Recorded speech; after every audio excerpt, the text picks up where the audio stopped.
قانون کی کلاس میں استاد نے ایک طالب علم کو کھڑا کر کے اس کا نام پوچھا اور بغیر کسی وجہ کے اسے کلاس سے نکل جانے کا کہہ دیا۔ طالب علم نے وجہ جاننے اور اپنے دفاع میں کئی دلیلیں دینے کی کوشش کی مگر استاد نے ایک بھی نہ سنی اور اپنے فیصلے پر مصر رہا۔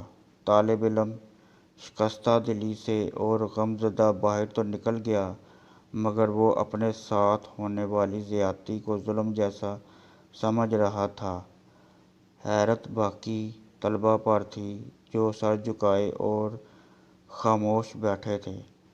لیکچر دینے کا آغاز کرتے ہوئے استاد نے طلباء سے پوچھا، قانون کیوں وضع کیے جاتے ہیں؟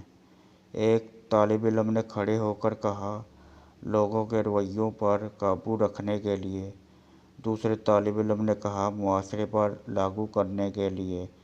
تیسرے نے کہا، تاکہ کوئی طاقتور کمزور پر زیادتی نہ کر سکے۔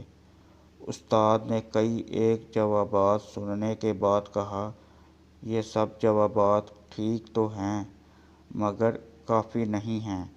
ایک طالب علم نے کھڑے ہو کر کہا، تاکہ عدل و انصاف قائم کیا جا سکے۔ استاد نے کہا، جی بالکل یہی جواب ہے جو میں سننا چاہتا تھا، تاکہ عدل کو غالب کیا جا سکے۔ استاد نے پھر پوچھا، لیکن عدل اور انصاف کا کیا فائدہ ہوتا ہے؟ ایک طالب علم نے جواب دیا، تاکہ لوگوں کے حقوق کی حفاظت کی جا سکے اور کوئی کسی پر ظلم نہ کر سکے۔ اس بار استاد نے ایک توقف کے بعد کہا، اچھا مجھ سے ڈرے بغیر اور بلا جھجک میری ایک بات کا جواب دو، کیا میں تمہارے ساتھی طالب علم کو کلاس روم سے نکال کر کوئی ظلم یا زیادتی کی ہے؟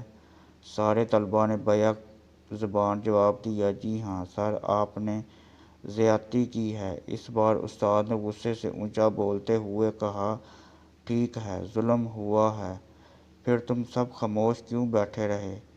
کیا فائدہ ایسے قوانین کا جن کے نفاذ کے لیے کسی کے اندر ہمت اور جرأت ہی نہ ہو؟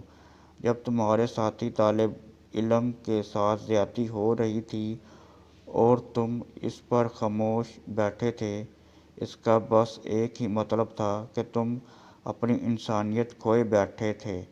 اور یاد رکھو، جب انسانیت گرتی ہے تو اس کا کوئی بھی نعم البدل نہیں ہوا کرتا۔ اس کے ساتھ ہی استاد نے کمرے سے باہر کھڑے ہوئے اور طالب علم کو واپس اندر بلایا۔